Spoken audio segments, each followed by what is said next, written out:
जय शिवराय मित्रांनो, स्वागत आहे पुन्हा एकदा तुमच्या भावाच्या यूट्यूब चॅनलवर. जे चॅनलचं नाव आहे SY क्रिएशन. तर आजचा आपला व्हिडिओ एकदम खास आणि जबरदस्त झालेला आहे आणि नक्कीच तुम्हाला आवडणार आहे. त्यामुळे जरा स्किप न करता शेवटपर्यंत बघत राहा. तर आज आपण जे काही व्हिडिओमध्ये मटेरियल यूज केलेलं आहे, तसं जे काही आपण बीट मार्क आणि शेक इफेक्ट यूज केलेला आहे, याची लिंक तुम्हाला डिस्क्रिप्शनला मिळून जाईल. तिथून तुम्ही सर्व मटेरियल इझिली डाउनलोड करू शकता. तर चॅनलवर नवीन पहिल्यांदा आला असाल तर सबस्क्राईब करा आणि समोरील बेल आयकॉन ऑलवरती सेट करा, म्हणजे नवीन व्हिडिओज तुम्हाला मिळत राहतील. तर जरा ही नवीन घालवता आपण आपला आजचा व्हिडिओ सुरू करूया.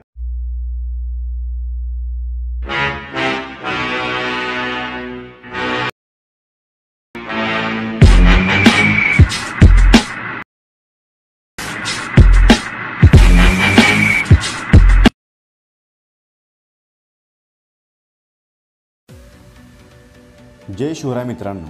तर तुम्ही आपल्या आजच्या व्हिडिओचा प्रिव्ह्यू बघितला असेलच. तर हा व्हिडिओ सिंपल आणि इझी वेमध्ये कसा क्रिएट करायचा हे आपण आज शिकवणार आहे. त्यामुळे जरा स्किप न करता व्हिडिओ शेवटपर्यंत बघत राहा. तर मित्रांनो, हा कॉन्टेंट खूप ट्रेंडिंग चाललेला आहे. जर तुम्ही यावरती रील करून इंस्टावरती अपलोड केली तर नक्कीच तुम्हालाही चांगल्या व्ह्यूज मिळतील. त्यामुळे नक्कीच ही रील क्रिएट करा.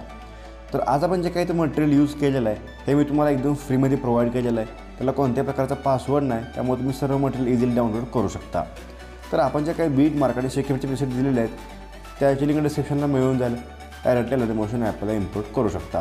तसंच आपण जे काही इमेजेस PNG आणि जे काही बाकीचं मटेरियल यूज केलेलं आहे त्याची लिंक टेलिग्राम चॅनलला मिळून जाईल. तिथून सर्व मटेरियल डाउनलोड करून घ्या.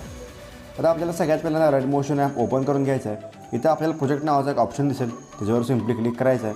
इथं आपल्याला बीट मार्क आणि शेक इफेक्ट जे काही तुम्ही इम्पोर्ट केलेले आहेत दिसून येतील. आता आपल्याला सगळ्यात पहिल्यांदा बीट मार्क ओपन करून घ्यायचं आहे. इथं आपल्याला सॉन्ग, बीट आणि ग्रुप अशा प्रकारे दिसून येतील. आता आपल्याला सगळ्यात पहिल्यांदा प्लस चिन्ह क्लिक करून मीडियामध्ये जायचं आहे. इथं येऊन तुम्हाला जे काही आपली मटेरियलची फाईल आहे सिम्पली ती ओपन करून घ्यायचं आहे. तर त्याआधी आपल्याला आपला जो काही मेन बीट आहे म्हणजेच 5.12 सेकंदाचा बीट आहे त्या बीटला यायचं आहे. इथं येऊन सिम्पली आपल्याला सगळ्यात पहिल्यांदा प्लस चिन्ह क्लिक करून मीडियामध्ये जायचं आहे. सगळ्यात सुरुवातीला येऊन आपलं जे काही आजचं इमेज असणार आहे ते सिम्पली ॲड करायचं आहे. तर आपण डेमोसाठी हे इमेज घेतलेलं आहे. मी तुमचं कोणतं इमेज ॲड करून हा व्हिडिओ तयार करू शकता. सिम्पली आपल्याला इमेज ॲड करून 3 डॉटला क्लिक करून फिल कंपोजिशन एरियावरती क्लिक करायचं आहे, म्हणजे हे इमेज फुल स्क्रीन होऊन जाईल. आता आपल्याला सिम्पली याच्यानंतर जो काय आपला शेवटचा बीट आहे इथपर्यंत येऊन सिम्पली आपल्याला अशा प्रकारे ऑप्शन क्लिक करायचं, म्हणजे इथपर्यंत याची वाढून जाईल.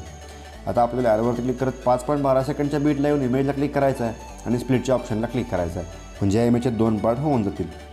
पुन्हा आपल्या 7.28 सेकंडच्या बीटला पुन्हा इमेजचे 2 पार्ट करून घ्यायचे आहेत आणि 10.15 सेकंडला अजून 2 पार्ट करून घ्यायचे आहेत. असं आपल्याला इमेजचे 4 पार्ट इथे करून घ्यायचे आहेत. आता आपल्याला 5.12 सेकंडच्या बीटला यायचं आहे आणि आपल्याला जे काय ग्रुप नंबर 1 नावाची जी लेअर दिसते तर समोर आपल्याला ब्लँक पेज दिसून येईल. तर आपल्याला लॉंग प्रेस करून अशा प्रकारे ह्या इमेजच्या वरती सगळ्यात ही लेअर इथे घेऊन यायचं आहे, म्हणजे आपल्याला हे बॅकग्राऊंडवरती दिसून येईल.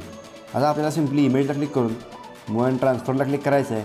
अशा प्रकारे इमेज खाली स्क्रॉल करून घ्यायचं आहे. जे काय आपले हे वाईड PNG आहे याच्या खाली आपल्याला हे इमेज याच्या पुढचं 2 इमेज आपल्याला अशा प्रकारे इथं ॲडजस्ट करून घ्यायचं आहे. 3 इमेज जे काय आपल्या 3 इमेजचे पार्ट आहेत ते 3 पार्ट आपल्याला ते खाली स्क्रॉल करून घ्यायचं आहे.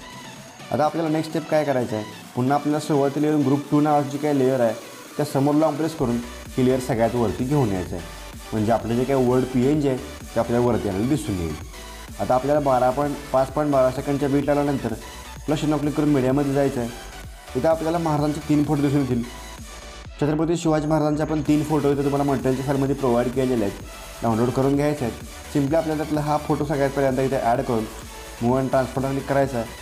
आपल्याला 3 नंबरच्या ऑप्शन क्लिक करून आपलं जी काही इमेजची साईज आहे ती इथे कमी करून घ्यायचं आहे. अशा प्रकारे साईज कमी करून घ्यायच्यानंतर पुन्हा आपल्याला वरच्या ऑप्शन क्लिक करायचं आहे. अशा प्रकारे स्वाईप करून हे इमेज सगळ्यात वरती आपल्याला लेफ्ट साईडला इथं अशा प्रकारे घेऊन यायचं आहे आणि तिथे ॲडजस्ट करून घ्यायचं आहे. आता आपल्याला पुन्हा प्लस चिन्ह क्लिक करून मीडियामध्ये जायचं आहे. आपलं जे काही 2 नंबरचं हे इमेज आहे ते सिम्पली आपल्याला ॲड करून मूव्ह अँड ट्रान्सफरला क्लिक करून याची लेंथ आपल्याला अशा प्रकारे साईज कमी करून घ्यायचं आहे आणि पुन्हा आपल्याला हे इमेज इथं वरती अशा प्रकारे स्क्रोल करून घ्यायचं आहे. इथे इमेज स्क्रोल करून घेतल्यानंतर आता आपल्याला पुन्हा म्हणजे 5.12 सेकंडच्या बीट लेवून आपलं जे काही तिसरं आणि शेवटचं इमेज आहे ते सिम्पली ॲड करून याची आपल्याला साईज कमी करून घ्यायचं आहे. अशा प्रकारे साईज कमी करून घेतल्यानंतर राईट साईडच्या कपड्यात आपल्याला इथे हे इमेज घेऊन यायचं आहे. अशा प्रकारे साईज कमी करून हे इमेज आपल्याला इथं सेट करून घ्यायचं आहे. तर आपण 3 इमेजेस इथं ॲड करून घेतल्यानंतर आपल्याला बरोबर हे इमेज इथं ॲडजस्ट करून घ्यायचं आहेत आणि सिम्पली आपल्याला अशा प्रकारे ॲडजस्ट करून घेतल्यानंतर आपल्याला पुन्हा आपल्या इमेजला क्लिक करून कोणत्याही एका इमेजला बॉर्डरवरती क्लिक करायचं आहे आणि सिम्पली आपल्याला हे बॉर्डर ऑन करून स्ट्रोकवरती क्लिक करून कलरला क्लिक करून आपल्याला व्हाईट कलर सिलेक्ट करून घ्यायचा आहे. आपल्याला हळूहळू याचा स्ट्रोक वाढवून घ्यायचा आहे. पुन्हा आपल्याला प्रत्येक इमेजला बॉर्डर आणि शॅडोवरती जाऊन स्ट्रोक व्हाईट सिलेक्ट करून स्ट्रोक ऑन करून घेतल्यानंतर थोडा स्ट्रोक द्यायचा आहे. अशा प्रकारे आपल्याला व्हाईट लाईन दिसून येईल. असं आपल्याला प्रत्येक इमेजला इथे एक स्ट्रोक अशा प्रकारे ॲड करून इथे स्ट्रोकची बरोबर ॲडजस्टमेंट आपल्याला इथे करून घ्यायचं. इथे आपण स्ट्रोक आधी ॲड करून घेऊया. असं आपल्याला स्ट्रोक ॲड केलेला दिसून येणार आहे. तर आपल्याला तिन्ही जे काही आपले इमेजेस आहेत त्या तिन्ही इमेजला हा स्ट्रोक इथे अशा प्रकारे ॲड करून तो इथे व्यवस्थित सेट करून घ्यायचा आहे. इथे आपले इमेजेस सेट झालेले आहेत. आता आपल्याला नेक्स्ट स्टेप काय करायचं आहे, ही जी काय आपली ग्रुप नंबर 1 नावाची लेअर आहे ती आपल्याला समोर लावून प्रेस करून याच्याही वरती सगळ्यात वरती घेऊन यायचं आहे. आता ह्या जे काही आपले 3 इमेजेस आहेत ते इमेज समोर लावून प्रेस करून आपल्याला 3 इमेज सिलेक्ट करून घ्यायचे आहेत. नंतर शेवटच्या बीटला जाऊन याच्यानंतर आपल्याला सिम्पली अशा प्रकारे या ऑप्शन क्लिक करून वाढवून घ्यायचं आहे. म्हणजे जेवढं काय आपल्या इथं व्हिडिओची लेंथ आहे तिथपर्यंत आपल्याला या सर्व इमेजची लेंथ दिसून येईल. आता आपल्याला सिम्पली इथून बॅक येऊन जो काय आपण शेक इफेक्ट वेबसाईट दिलेला आहे तो सिम्पली शेक इफेक्ट वेबसाईट ओपन करून घेतल्यानंतर सगळ्यात पहिली जी काय आपली इमेजची लेअर आहे त्याला क्लिक करून सिम्पली आपल्या लेअरच्या ऑप्शन क्लिक करून कॉपी लेअर करून घ्यायचं आहे. इथून लेअर कॉपी करून घेतल्यानंतर पुन्हा बॅक येऊन आपल्याला मेन प्रोजेक्टला ओपन करून घ्यायचं आहे. आणि आपलं जे काय सगळ्यात पहिले इमेज आहे त्याला सिम्पली आपल्याला क्लिक करून पेस्ट इफेक्ट करून घ्यायचं आहे. तर हा इफेक्ट इथे पेस्ट होऊन जाईल. पुन्हा बॅक येऊन आपल्याला शेक इफेक्ट ओपन करून घेतल्यानंतर आपली जी काय 2 नंबरची लेअर आहे ते आपल्याला सिम्पली कॉपी इफेक्ट करून घ्यायचं आहे. आणि पुन्हा बॅक येऊन आपल्याला बीट मार्कला ओपन करून घ्यायचं आहे. इथे सिम्पली आपल्याला 5.12 सेकंडच्या बीटला येऊन जे काय आपला आपण फोटो ॲड केलेला आहे त्याला सिम्पली आपल्याला हा इफेक्ट पेस्ट करून घ्यायचा आहे. त्यानंतर आपल्याला सिम्पली एक इमेज सोडून त्याच्या पुढे जे काय 10.15 सेकंडच्या बीटला इमेज आहे त्यालाही सिम्पली आपल्याला हाच इफेक्ट पेस्ट करून घ्यायचा आहे. पुन्हा बॅक येऊन आपल्याला शेक इफेक्ट ओपन करून घेतल्यानंतर आपलं जे काही तिसरं आणि शेवटचं इमेज आहे ते सिम्पली आपल्याला त्याचा इफेक्ट कॉपी करून पुन्हा बॅक येऊन आपल्याला मेन प्रोजेक्टला ओपन केल्यानंतर आपलं जे काय मधलं इमेज 7.8 सेकंडचं इमेज राहिलेला आहे त्याला सिम्पली आपल्याला हा इफेक्ट पेस्ट करून घ्यायचा आहे.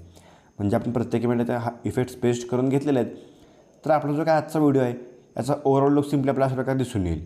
आपले जे काही जेवढे इमेजेस आहेत त्याला आपल्याला इफेक्ट आपण पेस्ट केलेला दिसून येईल. तर याचा ओव्हरऑल लुक सिम्पली आपल्याला अशा प्रकारे दिसून येईल. तर आजचा आपला व्हिडिओ तर क्रिएट झालेला आहे. आता आपल्याला व्हिडिओला सेव्ह करायचा आहे. इथं आपल्याला राईट साईडला कोपऱ्यात ॲरोचा ऑप्शन दिसेल. त्याच्यावर सिम्पली क्लिक करून आपल्याला इथे एक्सपोर्टला क्लिक करायचं म्हणजे आजचा व्हिडिओ एचडीमध्ये गॅलरीत सेव्ह होऊन जाईल. तर आजचा आपला व्हिडिओ कसा वाटला मला कमेंट करून सांगा. आवडला असेल तर नक्कीच लाईक करून चॅनलला सबस्क्राईब करा.